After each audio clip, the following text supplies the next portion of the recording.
Late one afternoon in August of 2024, a police officer in Memphis, Tennessee, overheard gunshots coming from the direction of a nearby gas station. He went over there and saw a young man surrounded by 4 other men. According to reports, one of the suspects pointed a gun at the victim and threatened to shoot him if he moved. The suspect took the victim's gun from his waistband, leading to a struggle between the victim and the men confronting him. When a security guard told everyone to leave, one of the suspects pointed a gun at him. The perpetrators fired several more shots before speeding off in a white car. One person was hit by a bullet, but refused to go to the hospital. Meanwhile, the officer who overheard the gunshots attempted to pull over the fleeing vehicle. When the car eventually stopped, 2 of its occupants ran from the vehicle. The officer shot at them, but one of them managed to evade capture. The other fleeing suspect, 22-year-old Jalen Briggs, was apprehended in the backyard of a nearby residence. He received treatment for minor injuries and was booked into custody on suspicion of aggravated robbery, evading arrest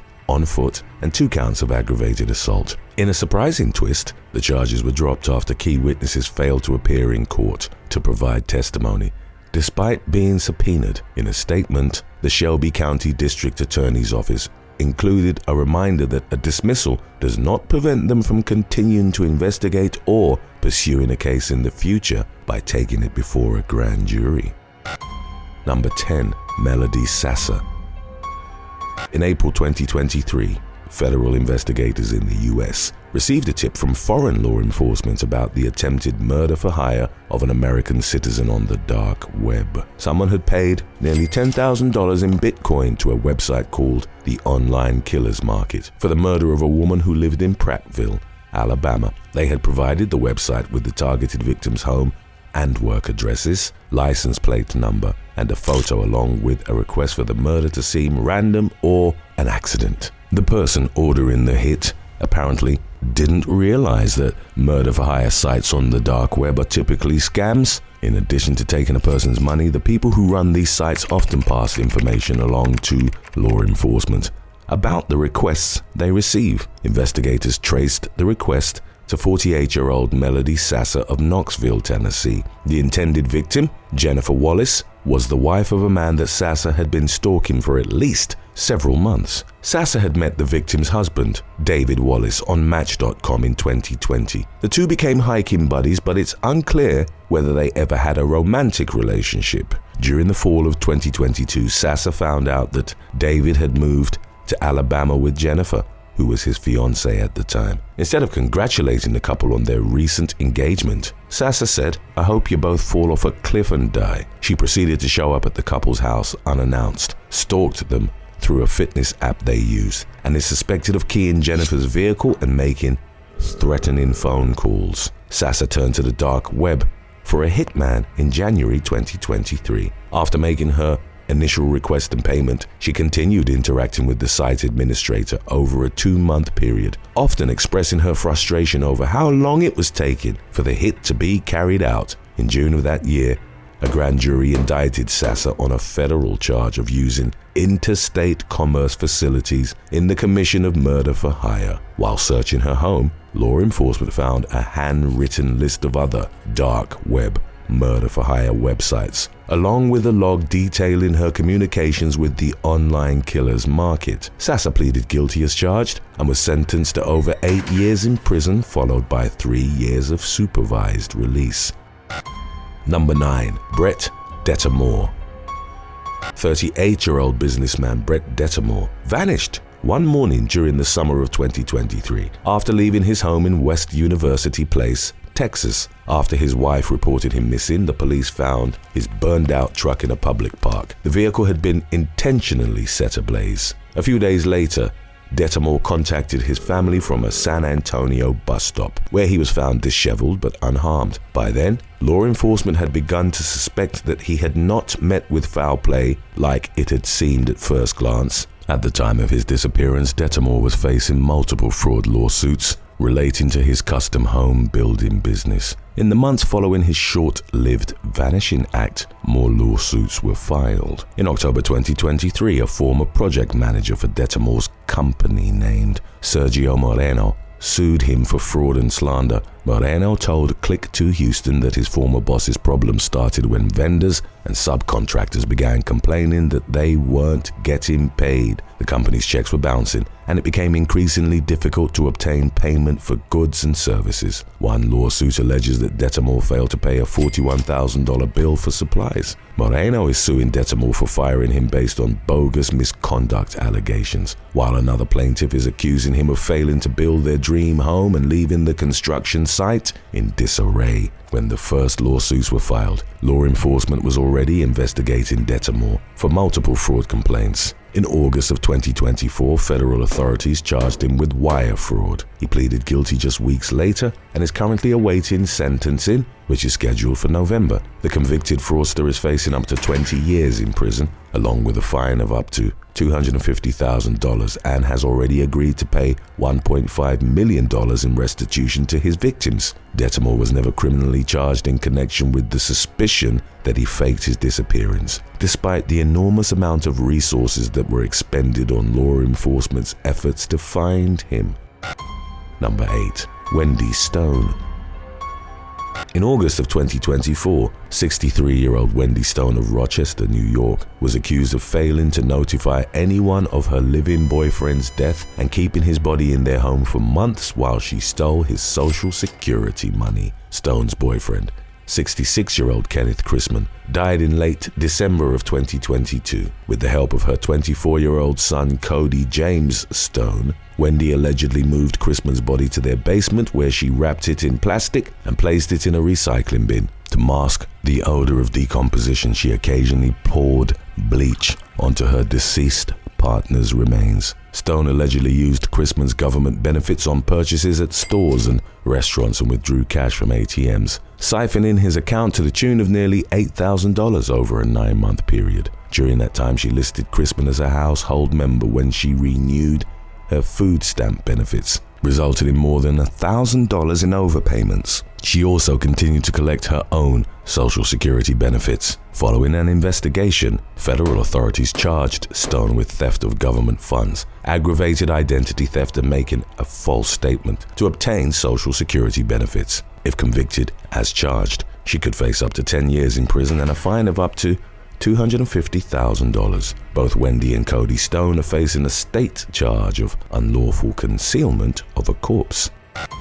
Number 7. William D Bernardino, Betty Jo Lane, and Jamar McNeil. A 42-year-old New Jersey woman was returning to her Monroe Township, New Jersey home after work one day in July of 2024 when she was ambushed by a woman she had never met. She had just parked in her driveway and was opening her car door when the stranger approached with a cup containing a highly caustic substance and doused her with it, causing burns to more than 35% of her body. The perpetrator fled the scene in a rental car and the victim was airlifted to the emergency room. While her current condition is unknown, she was still hospitalized a month after the attack. Neighbor Jim Glinsk told ABC Action News that he initially thought the woman's screams were the sound of an animal. He said that it looked like there had been an explosion inside the victim's car. Investigators traced the rental record to 38-year-old Betty Jo Lane and 39-year-old Jamar McNeil of Jacksonville, Florida, who were reportedly hired to carry out the attack by the victim's ex, 49-year-old William D Bernardino of Boynton Beach. The 3 suspects were captured in Florida on charges out of New Jersey, including first-degree conspiracy to commit murder, first-degree attempted murder, second-degree aggravated assault, third-degree possession of a weapon for an unlawful purpose, and fourth-degree stalking. According to the most recent available update, the suspects had waived their right to an extradition hearing and were waiting to be transported to New Jersey. Authorities have failed to speculate on an alleged motive for the crime. Number 6. Rhett Michael Bow. In late 2023, a National Guardsman from North Carolina attempted to hire an assassin to kill the man responsible for his mother's death. 8 years earlier, 42-year-old Michelle Barlow's minivan had been fatally rear-ended in Wake Forest by a dump truck that had failed to slow down. Investigators concluded that the crash was most likely caused by fatigue or distraction. The dump truck's driver, 29-year-old Donald Calder Jr., was charged with misdemeanor death by motor vehicle. He pleaded guilty and was sentenced to a year of probation. Barlow's husband forgave Calder, but her teenage son, Rhett Michael Bow, apparently harbored a lingering grudge. Years later, a man told law enforcement that Rhett had tried to hire him to kill Calder. Investigators soon discovered that Rhett had purchased 2 guns, including an AR-15, on the same day he asked the tipster to commit the planned murder for hire. He had also reportedly requested a transfer to an army base closer to where Calder lives. In early 2024, Rhett was arrested at the Fort Liberty military base where he was training as a National Guardsman for solicitation to commit first-degree murder. He was charged with solicitation to commit first-degree murder and remains behind bars at the Wake County Detention Center with bond set at $1 million. Number 5. Patricia Sierra. A night of drinking took a disturbingly bizarre turn for one Nevada woman in August of 2024, resulting in the attempted theft of a casket with a dead body inside from a funeral home in Las Vegas. 47-year-old Patricia Sierra would later tell police that she blacked out from drinking 6 beers and had no memory of her actions. The incident began at around 3 in the morning when police received a call about a deceased body lying face down in front of the Affordable Cremation and Burial Service funeral home and a casket on the sidewalk nearby. Surveillance footage showed a woman later identified as Sierra smashing a window from outside and reaching in to unlock the door. She proceeded to drag the casket out of the building and made multiple trips in and out of the funeral home before finally leaving. Police arrested Sierra a few days after the bizarre break-in after someone recognized her at a grocery store. She seemed apologetic, telling officers that she was not trying to be malicious, as she explained that she struggles with substance abuse and has a tendency to black out frequently. Sierra was booked into custody on charges of burglary, grand larceny, and disturbing human remains. She remains held at the Clark County Detention Center with bail set at $11,000. Number 4. Karen Saulkill. In early 2024, an Australian mother of 2 and personal trainer from Perth was accused of faking her own death in an attempt to obtain a $500,000 insurance payout. According to investigators, 42-year-old Karen Saulkill filed a claim in her partner's name, claiming she had died in a car accident. She reportedly submitted an array of fake and forged documents in order to validate her claim, including a death certificate, a coroner's letter, and an investigative record. The money was deposited into a bank account Saulkill had set up in her partner's name, but the bank noticed some suspicious large withdrawals and froze the account. In an attempt to regain access to the money, Saulkill visited a police station and presented law enforcement with a forged passport, ID, and medical card. When it became clear that the officer wasn't convinced, she admitted that the identity documents featured her photo but were in her partner's name. Saulkill was charged with and later pleaded guilty to gaining benefit by fraud and intent to defraud by knowingly using a false record. According to the most recent updates on the case, she's awaiting sentencing and faces up to 7 years behind bars. Number 3. Sabrina Belisle. In 2020, 29-year-old Sabrina Belisle ran to become the next mayor of Sumter, South Carolina. During her campaign, she posted troubling Facebook Live footage, which appeared to show her being kidnapped. In the 3-minute clip, Belisle could be seen sitting in the driver's seat of a vehicle as a man who was out of the camera's view grabbed her by the hair and ordered her to drive. The man continued to hit and verbally abuse Belisle as she screamed at him to stop. During the physical struggle that ensued, Belisle could be heard yelling, "I have kids! I have kids!"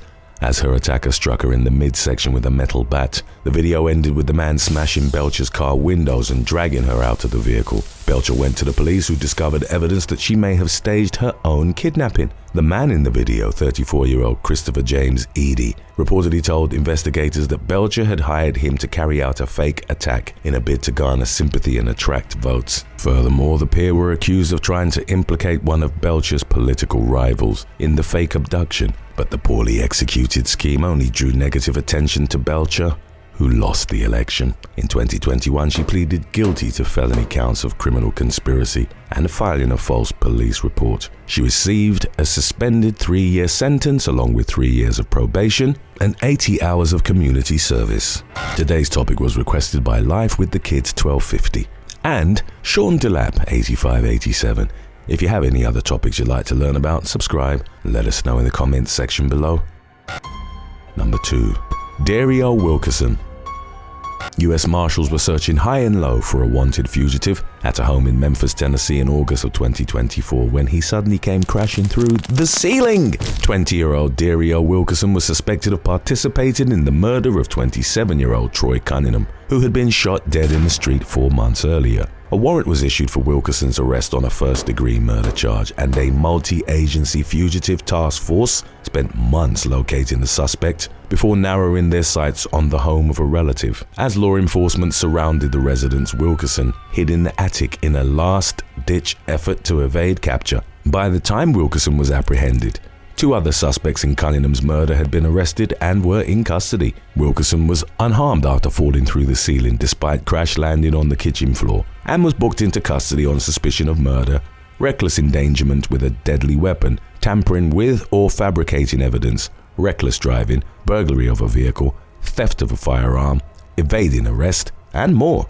He remains behind bars at the Shelby County Jail with bail set at more than $6.3 million. If these terrible ideas weren't bad enough for you, wait till you see how being abroad can turn into a nightmare. Stay tuned for our previous release of When Americans Go Wrong Abroad, coming up right after number 1. Number 1. Rashma Masseron. During the summer of 2023, 39-year-old New York bank manager Rashma Masseron offered a family friend in Guyana $10,000 to kill her brother-in-law during an upcoming visit to the country. The person obliged, and Masseron wired a $2,500 down payment to the hired assassin, who said he planned to stage the crime as a robbery gone wrong instead of living up to his end of the deal. However, the supposed hitman warned the victim about Masseron's disturbing request, and they reported it to the U.S. Embassy. The victim told investigators that he and Masseron were involved in an ongoing civil case in New York. Masseron has also been having problems with her other family members, who believed she had tried to exploit her dying sister by taking out a life insurance policy on the woman. She had sued 2 of her previous employers in the past for alleged discrimination, but both of the lawsuits had been thrown out, which only furthered suspicions of her capacity to act out of greed. After learning about Masseron's murder-for-hire plot, an undercover officer resumed communications with her while pretending to be the hitman. As weeks and then months passed without the victim being killed, it became apparent that Masseron was getting impatient. She said she would find someone else to commit the murder, but the situation worked out much differently. Masseron was arrested by federal authorities and initially proclaimed her innocence, despite the overwhelming evidence pointing toward her guilt. She then tried to claim that her brother-in-law had bullied her for years, even though her own family wanted nothing to do with her due to her alleged obsession with money. In August 2024, Masseron pleaded guilty to a federal murder-for-hire charge. She was sentenced to 9.5 years in prison, followed by 3 years of supervised release. A former financial advisor from the U.S. was arrested in early 2023 as part of a homicide investigation by Colombian authorities. 35-year-old John Poulos had lived in the city of Franklin, Wisconsin with his wife and 3 children for years prior to the collapse of his marriage in 2021. When Poulos' wife filed for divorce, he ceased all contact with his kids before abruptly leaving the country altogether in January of 2023. He reportedly traveled to Colombia to meet up with his long-distance girlfriend, whom he'd met on a dating app after the divorce. Poulos and 23-year-old Valentina Tres Palacios, a popular Colombian DJ, rented a short-stay apartment in Bogota, which they were seen entering on January the 20th. 2 days later, Poulos exited the rental property with a blue suitcase, but Tres Palacios was nowhere to be found. Her body was later found inside the suitcase, which the man had discarded in a dumpster near Bogota's El Dorado International Airport. After his girlfriend's remains were recovered, Poulos fled the country, at which point an Interpol alert was issued for him. He was subsequently located and detained at Panama City's International Airport before being transferred to the custody of Colombian officials. His alleged plan had been to fly from Panama to Turkey, then hide out in Istanbul. Prosecutors accused Poulos of fatally strangling Tres Palacios before throwing her remains in the trash. In regards to a potential motive for the crime, the victim's friends told police that Poulos had exhibited jealous and controlling tendencies throughout their months-long relationship. He'd even gone so far as to hire a private investigator to keep tabs on her whereabouts. When asked to comment on the situation, Poulos' estranged wife Ashley revealed that he was abusive during their marriage and had left the family with nothing after transferring their entire marital estate to an offshore trust. Charged with femicide, Poulos faced the possibility of spending up to 50 years behind bars if convicted in Colombian court. Number 5. Gabriel Christian, Natale Hior, and Finegan Lee Elder. During the summer of 2019, the police in Rome, Italy, received a report from a man who claimed that a pair of teenaged American tourists had stolen his backpack. Officer Mario Cecilio Rega, who had returned to duty only a few days earlier following his honeymoon, was dispatched to investigate the report, which cited 18-year-old Gabriel Christian, Natale Hior, and Finegan Lee Elder, aged 19, as the alleged thieves. Natale Hior and Elder, who were both from the affluent San Francisco suburb of Mill Valley, had been in Rome on holiday when the incident occurred. They claimed to have purchased cocaine from the alleged theft victim, which turned out to be aspirin. In relation, they placed a threatening phone call demanding cash and drugs in exchange for the backpack's return. The teens subsequently arranged a meeting with the drug dealer, but Officer Rega showed up in his place. The resulting encounter quickly turned into a violent struggle, during the course of which Elder fatally stabbed the officer 11 times, while Natale Hior repeatedly punched his partner. After fleeing the scene in the aftermath, the teenagers were tracked to a hotel where they were reportedly making arrangements to flee the country. Officers recovered a knife of considerable size that the killers had concealed in one of the hotel room's ceiling panels. Natale Hior and Elder were taken into police custody and ultimately tried for murder. Although they were initially sentenced to life in prison for the crime, an Italian appeals court reduced their prison terms to 22 and 24 years. Number 4. Shadid Abdul Matin. On the night of June the 14th of 2021, a female college student was assaulted and murdered near the Shiji Avenue metro station in Ningbo in China's Zhejiang province. In the early hours of the following morning, local police arrested a man named Shadid Abdul Matin in connection with the crime. Abdul Matin had reportedly been a mobile phone salesman in the US before moving to China to teach English at the Ningbo University of Technology. In early 2019, the man met 21-year-old Chen Shijun, a student at the university. Abdul Matin lied to Chen, telling her he was divorced, and the pair subsequently sparked up a romantic relationship. In May, however, the young woman tried to break things off between them, triggering a verbally intimidating response from Abdul Matin, in which he allegedly threatened her. They continued dating until the following month, when Chen was found dead in a grove of trees. Abdul Matin confessed to abusing the young woman before fatally stabbing her in the face and neck with a folding knife, citing a relationship dispute as the reason for the brutal attack. Authorities filed an indictment for the crime of intentional homicide against the American expatriate to the Ningbo Intermediate People's Court. Following the ensuing trial, Abdul Matin was found guilty and consequently sentenced to death. Number 3. Jennifer Erin Talbert. In September of 2019, an American woman was caught trying to smuggle a 6-day-old baby boy out of the Philippines. On the 4th of the month, 43-year-old Jennifer Erin Talbert was intercepted by airline workers at Ninoy Aquino International Airport in Manila while attempting to board a flight to Detroit, Michigan.